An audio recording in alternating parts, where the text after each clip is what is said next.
ಕಾಮುಕ ಮೇಸ್ಟ್ರು ಮತ್ತು ಆ ಶಾಲೆಯ ಕಾಮಕೇಳಿಗಳನ್ನು ನಾವು ಇಲ್ಲಿ ಮಾತಾಡ್ತಾ ಇದ್ವಿ. ಅಲ್ಲಿನ 10ನೇ ಕ್ಲಾಸ್ನ ಒಳಗಿನ ಮಕ್ಕಳನ್ನು ಯಾವ ರೀತಿಯಾಗಿ ನಡೆಸ್ಕೊಳ್ಳಾಗ್ತಿತ್ತು ಅನ್ನುವಂಥದ್ದು. ಈಗಾಗಲೇ BO ಹೇಳ್ತಾ ಇದ್ರು, ಅಲ್ಲಿ ನಮ್ಮ ಅಧಿಕಾರಿಗಳು ಬಂದಿದ್ದರು, ಅಲ್ಲಿ ವಿಚಾರಿಸಿದ್ದಾರೆ ಅನ್ನುವಂಥದ್ದು. ಸಹಜವಾಗಿ ಕ್ಷೇತ್ರ ಶಿಕ್ಷಣಾಧಿಕಾರಿಗಳು ಅಥವಾ ಶಿಕ್ಷಣ ಇಲಾಖೆ ಅಧಿಕಾರಿಗಳು ಇನ್ಸ್ಪೆಕ್ಷನ್ಗೆ ಬಂದಾಗ ಹೇಗೆ ನಡ್ಕೊಳ್ತಾರೆ, ಪ್ರತಿ ಮಕ್ಕಳನ್ನು ಸಿಬ್ಬಂದಿಗಳನ್ನು ವಿಚಾರಿಸಬೇಕಲ್ವಾ? ಆ ಥರದ ಬೆಳವಣಿಗೆಗಳು ಏನೂ ನಡೆದಿಲ್ವಾ? ಅಲ್ಲಿ ಮಕ್ಕಳ ಹಕ್ಕು ಆಯೋಗದ ವ್ಯಕ್ತಿಯಿಂದನೂ ಯಾರೂ ಬಂದಿರಲಿಲ್ವಾ ಇವತ್ತಿನವರೆಗೂ? ಇಲ್ಲ ಸರ್, ಯಾರೂ ಬಂದಿಲ್ಲ. ಬಂದರೆ ಯಾವುದೇ ಸ್ಕೂಲಿಂದ ಇನ್ಫೆಕ್ಷನ್ ಬಂದ್ರೂ ಎಲ್ಲ ಕ್ಲಾಸ್ಗಳಿಗೂ ಹೋಗಿ ನೋಡ್ತಾರೆ ಯಾವ ಥರ ಮಕ್ಕಳಿದ್ದಾರೆ, ಟೀಚರ್ಸ್ ಯಾವ ಥರ ಪಾಠ ಮಾಡ್ತಾ ಇದ್ದಾರೆ, ಸೊ ಏನು ಕಂಡೀಷನ್ ಅಂತ ಎಲ್ಲ ಸರ್ಚ್ ಮಾಡ್ತಾರೆ. ಸರ್ಚ್ ಮಾಡಿ ಲಾಸ್ಟ್ ಅಲ್ಲಿ ಅಟ್ಲೀಸ್ಟ್ ಯಾವ್ದಾದ್ರು ಟೀಚರ್ಸ್ ಯಾರೇ ತಪ್ಪು ಮಾಡಿದ್ರು ಪ್ರಿನ್ಸಿಪಾಲ್ ಮುಂದೆ ಕರೆದು ಸೊ ಈ ತರ ಮಾಡ್ತಾ ಇದ್ರು ಅಂತ ಅಟ್ಲೀಸ್ಟ್ ಇನ್ಫಾರ್ಮ್ ಮಾಡ್ತಾರೆ.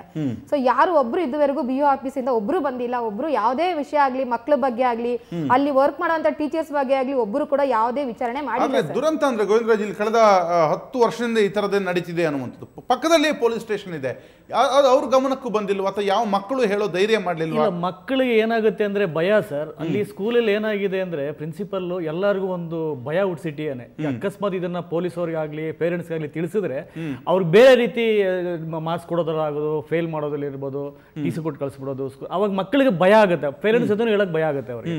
ಸೊ ಹಂಗಾಗಿ ಮಕ್ಕಳು ಇದರಿಂದ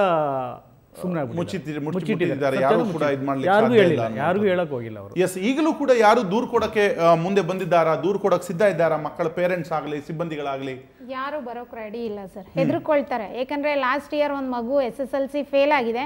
ಆ ಮಗು ಪೇರೆಂಟ್ಸ್ ಬಂದು ಇಬ್ರು TC ಕೇಳಿದಕ್ಕೆ, ಇಲ್ಲ ನಿನ್ ಮಗಳು ಯಾರ ಜೊತೆನೋ ಸುತ್ತಾ ಇದ್ಲು, ಫೇಲ್ ಆಗ್ಬಿಟ್ಟಿದ್ದಾಳೆ, ನಾನೇನ್ ಮಾಡಕ್ಕಾಗುತ್ತೆ, ನಿನ್ ಹಣೆ ಬರ, ನಾನು TC ಕೊಡಕ್ಕಾಗಲ್ಲ, ಫೀಸ್ ಎಲ್ಲ ಕಟ್ಟು. ಸೊ ಸೇರ್ಸ್ಕೊಳಾಗ ಫೀಸ್ ಎಲ್ಲ ಏನು ಬೇಡ, ನೀನ್ ಸೇರ್ಸು ಅಂತ ಹೇಳ್ಬಿಟ್ಟು ಈಗ ಫೀಸ್ ಕ್ಲಿಯರ್ ಮಾಡಿದ್ರೇನೆ ನಾನು ಕಳ್ಸೋದು TCನ.